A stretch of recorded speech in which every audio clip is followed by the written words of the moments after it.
நந்தா நடுத்தர குடும்பத்து பையன். அவன் தகுதிக்கு மீறி எந்த ஒரு ஆசையும் அவனிடம் இருக்காது. ஆனால் எந்த ஒரு விஷயத்தையும் யோசித்து பார்த்து செலவு செய்யும் அளவுக்குத்தான் அவன் பொருளாதாரம் இருந்தது. அதை எப்படியாவது மாற்ற வேண்டுமென அவன் மனது சொல்லிக்கொண்டே இருந்தது. அதை மாற்ற ஒரே தகுதி படிப்பு ஒன்றுதான் என வெறித்தனமாக படித்தான். அவன் ஒவ்வொரு பணக்காரனையும் பார்க்கும்போது நாமும் இதே நிலைக்கு வர வேண்டுமென அவன் மனது சொல்லிக்கொண்டே இருந்தது. அவன் 2வது டிகிரி படிக்கும்போது அவனை ஸ்ருதி என்ற பணக்கார பெண் காதலிப்பதாகச் சொல்லி சுற்றி சுற்றி வந்தாள். ஆனால் நந்தா இந்த காதல் நம் தகுதிக்கு மீறியது என அவளை கண்டுகொள்ளாமலேயே அவன் படிப்பை மட்டும் கவனித்தான். ஆனால் படித்து முடித்த பிறகு ஸ்ருதி நந்தாவை தொடர்ந்து காதலிக்க வற்புறுத்தினாள். அதனால் ஓரளவிற்கு மேல் அவனால் மனதை கட்டுப்படுத்த முடியவில்லை. அவளுடைய அழகும் அவளின் பேச்சும் நந்தாவின் மனதை மாற்றியது. அவன் மனது அவனுடைய லட்சிய பாதையிலிருந்து ஸ்ருதியின் மீது மாறியது. ஸ்ருதி நந்தாவை தன் வீட்டிற்கு அழைத்து அவள் சித்தப்பாவிடம் பேசச் சொன்னாள். அவளுக்கு அப்பா இல்லாததால் ஸ்ருதியை வளர்த்தது அவளுடைய சித்தப்பாதான். அவர் சொல்வதைத்தான் ஸ்ருதி கேட்பாள். அவளுடைய அப்பா அம்மா இறந்த பிறகு அவர்களுக்கு சொந்தமான தொழிலை எல்லாம் அவளின் சித்தப்பாதான் நடத்தி வந்தார். அதனால் இந்த முடிவையும் அவரிடமே விட்டுவிட்டாள். அவர் நந்தாவை பார்த்ததும் அவன் ஏழை வீட்டு பையனாக இருப்பதால் இவன்தான் நாம் சொல்படி கேட்டு நடப்பவன் என ஸ்ருதி நந்தா திருமணத்திற்கு சம்மதித்தார். நந்தா தன் அண்ணனின் வீட்டில் தங்கி படித்ததால் அவரிடம் இதை பற்றி சொன்னான். அவர் ஒன்றும் பெரிதாய் ஆர்வம் காட்டாததால் ஸ்ருதியும் நந்தாவும் திருமணம் செய்து கொண்டனர். நந்தா அவன் நினைத்தது போலவே அவனுடைய வாழ்க்கை மாறியது. கார், பங்களா, வசதியான சாப்பாடு என அவன் வாழ்க்கை மாறியது. ஸ்ருதியும் நந்தாவும் அவள் சித்தப்பாவிடம் அவளின் அப்பா தொழிலை அவர்கள் இருவரும் சேர்ந்து பார்ப்பதாக சொன்னார்கள். இதை கேட்டதும் அவளுடைய சித்தப்பாவிற்கு அதிர்ச்சியாக இருந்தது. 2 பேருக்கும் கல்யாணம் பண்ணி வச்சா கேள்வி எதுவும் கேட்காம ஊர் சுத்துவாங்கன்னு பார்த்தா புருஷன் வந்தது எல்லாத்தையும் கொடுன்னு கேட்குறாளே, கடைசி வரைக்கும் நானும் என் பிள்ளைங்களும் தான் இந்த சொத்தையெல்லாம் ஆளணும், இவ ஜோடியா இருக்கிறதுனால தானே தொழிலை எல்லாம் என்கிட்ட கொடுன்னு கேட்குறா என்று திட்டமிட்டு அவர்களை பிரிக்க நினைத்தார். அதனால் ஸ்ருதி நந்தாவை அழைத்த அவளின் சித்தப்பா, இப்போ எதுக்கு 2 பேரும் தொழிலை பார்க்குறேன்னு கேட்குறீங்க? இப்போ தான் உங்களுக்கு கல்யாணம் ஆயிருக்கு, நல்லா ஜாலியாக என்ஜாய் பண்ணுங்க, ஒரு குழந்தை பிறந்ததுக்கப்புறம் நீங்களே தொழிலை எடுத்து நடத்துங்க என சொன்னதும் இருவரும் யோசிக்க ஆரம்பித்தனர்.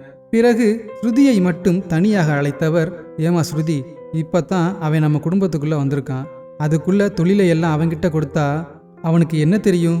அதான் உங்கள் 2 பேரையும் குழந்தை பெற்றுக்கோங்கன்னு சொன்னேன். ஆனால் நான் சொன்னேன்னு நீ குழந்தையை பெற்றுக்கிட்டா உன்னால் வெளியே எங்கேயும் போக முடியாது, பிஸ்னஸையும் பார்த்துக்க முடியாது, உன் அழகும் இளமையும் காணாமல் போயிடும், அவனுக்கு நீ அடிமையாத்தான் இருக்கணும், நல்லா யோசிச்சுக்க என்று சொன்னதும் ஸ்ருதி யோசிக்க ஆரம்பித்தாள். நந்தா குழந்தை வேண்டும் என்று ஆர்வமாக இருந்தான்.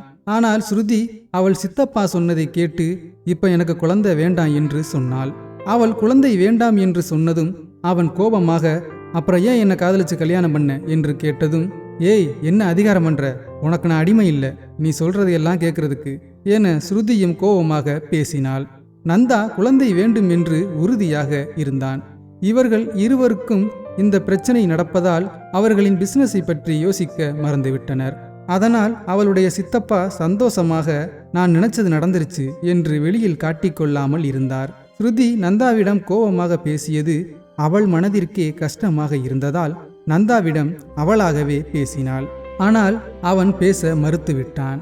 அதனால் அவனை சமாதானம் செய்ய, சரி உனக்கு இப்போ குழந்தை தானே வேணும், குழந்தையை பெற்றுக்கலாம், ஆனால் நான் பெற்று தர மாட்டேன் என்று அவள் சொன்னதும் அவன் ஒன்றும் புரியாமல் பார்த்தான்.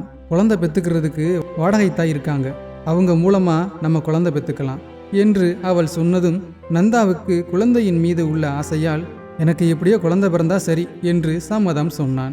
ஆனால் இதை தடுக்க அவளுடைய சித்தப்பா என்னென்னவோ முயற்சி செய்தார். ஆனால் தடுக்க முடியாமல் போனது.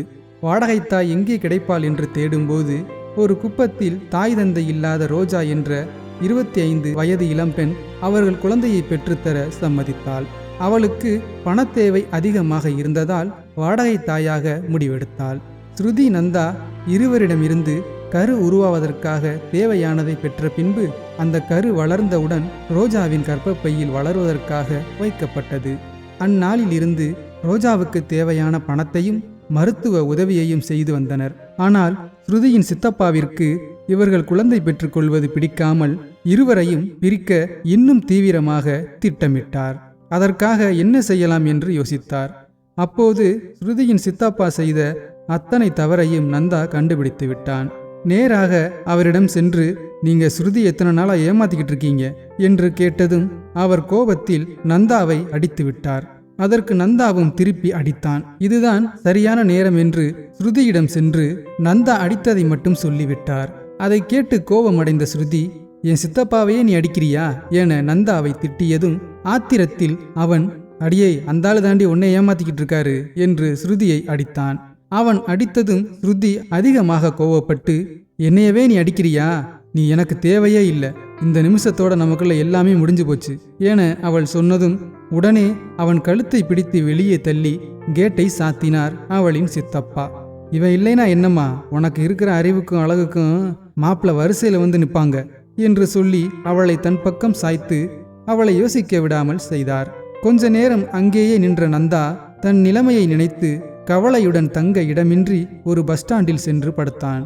காலையில் எழுந்து வேலை தேடலாம் என யோசித்தவனுக்கு அப்போதுதான் ஞாபகம் வந்தது அவன் குழந்தை வாடகை தாய் ரோஜாவின் வயிற்றில் வளர்வது. அப்போது அவன் மனம் படபடத்தது. அவளுக்கு தேவையானதை கொடுப்பதாக சொன்ன பணத்தையும் மருத்துவ உதவியையும் எப்படி செய்வேன், அவ குழந்தையை பெற்றுக் கொடுத்ததும் அதை நான் மட்டும் எப்படி வளர்ப்பேன் என்று பதறி, முதலில் செலவுக்கு பணம் வேண்டும், அதற்கு ஒரு வேலை வேண்டுமே என சாப்பிடாமல் கூட அலைந்து திரிந்து வேலை தேடினான். 3 நாள் ஆகியும் வேலை கிடைக்கவில்லை. பசியும் கவலையும் அவனை விரட்டியது. 4வது நாள் மதியம் ஒரு கம்பெனிக்கு நேர்முக தேர்வுக்கு சென்றான். ஆட்கள் குறைவாக வந்ததால் இன்டர்வியூ முடிந்து விட்டதாக ரிசப்ஷனில் சொன்னதும் சோர்வாக தலையில் கை வைத்து அழுதான். நந்தா அழுவதை கேமராவில் பார்த்த அந்த கம்பெனியின் ஓனர் ரிசப்ஷனில் சொல்லி அவனை உள்ளே வரச் சொன்னார். உங்களை உள்ள கூப்பிடுறாங்க என்று சொன்னதும் கண்ணை துடைத்து தலையை சரி செய்து உள்ளே நுழைந்தான். கொஞ்சம் அழுக்கான சட்டையும் சோர்வான முகத்துடன் ஒருவன் முதலில் இன்டர்வியூவுக்கு வருவதை அந்த ஓனர் பார்த்தார். அவனை உட்காரச் சொல்லி அவனுடைய சர்டிபிகேட்டை வாங்கி பார்த்துவிட்டு அவனை பார்த்து, நான் ஏன் உங்களுக்கு வேலை தரணும் என்று நந்தாவை பார்த்து கேட்டதும் அவன் முழித்தான். என்ன நந்தா, நான் கேட்டுக்கிட்டே இருக்கேன், என் கேள்விக்கு நீங்க பதில் சொல்லவே இல்லை என்று அந்த ஓனர் கேட்டதும் அவன் கண்களில் லேசாக கண்ணீர் கசிந்தபடியே, நான் என்னோட தகுதிக்கு மீறி என்னைக்குமே ஆசைப்பட்டதில்லை சார். ஒரு பணக்கார பொண்ணு அவளா தேடி தேடி வந்து லவ் பண்றேன்னு கல்யாணம் பண்ணிக்கிட்டா. அவளுக்கு அப்பா அம்மா இல்லை, அவ சித்தப்பா பேச்சை தான் கேட்குறா. அவரு அவளோட சொத்தை ஆள்றதுக்காக எங்களை பிரிச்சிட்டாரு. எங்க 2 பேரோட குழந்தை ஒரு குப்பத்து பெண்ணோட வயிற்றுல வளருது. என்னை கல்யாணம் பண்ணிக்கிட்டவ எனக்கு உனக்கும் எந்த சம்மந்தமும் இல்லைன்னு சொல்லி வீட்டை விட்டு வெளியே துரத்தி விட்டுட்டா. என் குழந்தைய சுமந்துக்கிட்டு இருக்க வாடகத்தாய் பொண்ணுக்கு எல்லா தேவையும் நான் தான் பார்த்துக்கணும். ப்ளீஸ் சார், எனக்கு வேலை கொடுங்க என்று கெஞ்சினான். அவர் அமைதியாக உட்கார்ந்திருக்க வேலை கிடைக்காது என அங்கிருந்து நகர்ந்தான். அதை பார்த்த அந்த ஓனர், நந்தா ப்ளீஸ் வெயிட், நானும் உன்ன மாதிரி தான் லவ் பண்ணி கல்யாணம் பண்ணிக்கிட்டேன். என் அப்பாவை பார்க்க வாங்கன்னு என் மனைவி கூப்பிட்டு போன போது என்னோட மாமனார் படுத்த படுக்கையா இருந்தாரு. அப்போ அவர் என்கிட்ட சொன்னது, என் பொண்ணையும் பிஸ்னஸையும் உன்னை நம்பித்தான் தர்றேன், நல்லபடியா பார்த்துக்க, நம்பிக்கையான ஒருத்தனை மட்டும் நீ கூட வச்சுக்க, அப்பத்தான் உன்னால நிம்மதியா பிஸ்னஸ் பண்ண முடியும். அவனுக்கு தேவையானதை செஞ்சு கொடு, அவன் திருட மாட்டான். அவனை தேடி நீ போகணும்னு அவசியம் இல்லை, ஒரு நாள் அவனே உன்னை தேடி வருவான்னு சொன்னாரு. அவர் சொன்ன மாதிரியே நீ வந்துட்ட. எனக்கு 3 பிரான்ச் இருக்கு. அந்த 3 பிரான்ச்சுக்கும் நீ தான் ஜெனரல் மேனேஜர். உன்னோட சம்பளம் மாதம் 1.5 லட்சம் ரூபாய். உனக்கு தனி கார், தனி வீடு எல்லாம் கிடைக்கும். நீ எனக்கும் என் கம்பெனிக்கும் உண்மையா இருந்தா போதும் என்று சொல்லிவிட்டு, அந்த வாடகை தாய்க்கு பணம் தேவைப்படுதுன்னு சொன்னீல என்று 50,000 ரூபாயும் கார் சாவி, வீட்டின் சாவியையும் அவன் கையில் கொடுத்தார். நந்தா அவரையே அப்படியே அசந்து பார்த்து கொண்டிருந்தான். சரி, நாளையிலிருந்து வேலைக்கு வந்துருங்க என்று அவர் கிளம்பிவிட, பணம், கார், வீட்டுச் சாவியை எடுத்துக்கொண்டு வாடகை தாய் ரோஜாவை தேடி அவள் வீட்டுக்கு சென்றான். அங்கே அவள் ஒரு குடிசையில் வாந்தி எடுத்து அதிலேயே மயங்கி கிடந்தாள். அவளை தண்ணி கொடுத்து எழுப்பி குழந்தை பிறக்கும் வரை தன்னுடன் வந்து தங்குமாறு சொன்னான். அதற்கு அவள் தயங்கவே, என்னைய நம்பலையா என்று கேட்டதும், இல்லை சார், வீட்டில் அவங்க ஒய்ஃப் இருப்பாங்க, அவங்க கிட்ட கேட்காம எப்படி வந்து என்று அவள் கேட்டதும், அதுக்கு அவசியமே இல்லை, அவள் என்னை துரத்தி விட்டு இன்னையோட 4 நாள் ஆகுது, ரொம்ப கஷ்டப்பட்டு இப்போ தான் ஒரு வேலையை வாங்கினேன் என்று சொல்லி அவளை காரில் அழைத்து கொண்டு அவனுக்கு கொடுத்த வீட்டிற்கு சென்றான். ரோஜாவிற்கு தேவையான மருத்துவ உதவிகளை செய்தான். அவனுடைய வேலைகளையும் சரியாக பார்த்தான். தன் குழந்தை நல்லபடியாக வளர வேண்டுமென ரோஜாவிடம் உனக்கு பிடிச்சதை சொல்லு, நான் வாங்கித் தர்றேன் என்று சொன்னதும், எனக்கு பிடிச்சது நிறையா இருக்கு சார், ஆனால் எனக்கு வெளிநாட்டுக்கு போயிட்டு வரணும்னு ரொம்ப ஆசை என்று அவள் சொன்னதும் அவள் ஆசையை நிறைவேற்ற ஃப்ளைட்டில் வெளிநாட்டுக்கு கூட்டிச் சென்றான். 2 பேரும் வெளிநாட்டில் தங்கியிருந்தனர். அது ரோஜாவுக்கு நிறை மாதம் என்பதால் பிரசவ வலி வந்தது. உடனே அவளை அங்கிருந்த ஆஸ்பத்திரியில் சேர்த்தான். அப்போது நந்தாவையும் உள்ளே அழைத்த டாக்டர்கள், இந்த ஹாஸ்பிட்டல்ல மனைவி பிரசவத்தின் போது கணவனும் கண்டிப்பாக பக்கத்தில் இருக்க வேண்டும் என்பது ரூல்ஸ் என்று சொல்லி அவனை அந்த பிரசவ அறையிலேயே இருக்கச் சொன்னார்கள். அவனால் ரோஜா தன் மனைவி இல்லை என்று சொல்ல முடியவில்லை. ரோஜாவின் கணவன் என்றும் கையெழுத்து போட்டுவிட்டான். இந்த குழப்பத்தோடு பிரசவ வழியில் துடித்த ரோஜாவை பார்த்தான். அவள் இருங்க என்பதைப் போல் கஞ்சாடை காட்டினாள். இருந்தாலும் அவன் மனம் சங்கடப்பட்டது. சில நிமிடம் பொறுக்க முடியாத வழியில் துடித்தவளின் உடலை கிழித்து கொண்டு இரத்தம் சதையுமாக அவள் குழந்தை பெற்றதை பார்த்ததும் நந்தா மயங்கி விழுந்தான். பிறகு அவனுக்கும் ட்ரீட்மெண்ட் கொடுத்து பக்கத்து பெட்டில் படுக்க வைத்தனர். கொஞ்ச நேரத்தில் மயக்கம் தெளிந்து எழுந்தவன் அவன் குழந்தையை ஆசையாக தூக்கி பார்த்தான்.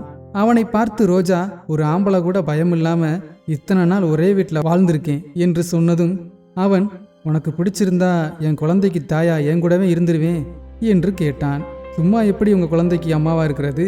கல்யாணம் பண்ணிக்கிட்டா சாகிற வரைக்கும் உங்க கூட வாழ்றேன் என சொல்லி குழந்தையை கொடுங்க, பால் கொடுக்கணும் என்று குழந்தைக்கு பால் கொடுக்க ஆரம்பித்தாள். தனித்தனியாக சென்றவர்கள் திரும்பி வரும்போது கணவன் மனைவியாக மனதார வந்தனர். அவர்கள் வந்து இறங்கிய அதே ஏர்போர்ட்டில் ஸ்ருதியும் வேறொரு ஃப்ளைட்டுக்காக காத்திருந்தாள். அப்போது நந்தாவும் ரோஜாவும் குழந்தையுடன் வருவதை பார்த்த ஸ்ருதி, இந்த குழந்தை என்று கேட்டதும் நந்தா, இது எங்க குழந்தை என்று ரோஜாவை அணைத்தபடி சொல்லி அங்கிருந்து சென்றான். நான் ஏதோ பெரிய தவறு செய்துவிட்டேன் என்று ஸ்ருதி மனதிற்குள் வேதனைப்பட்டாள். இந்த கதை உங்களுக்கு பிடித்திருந்தால் தயவு செய்து சப்ஸ்கிரைப் பண்ணுங்க, சப்போர்ட் பண்ணுங்க. நன்றி.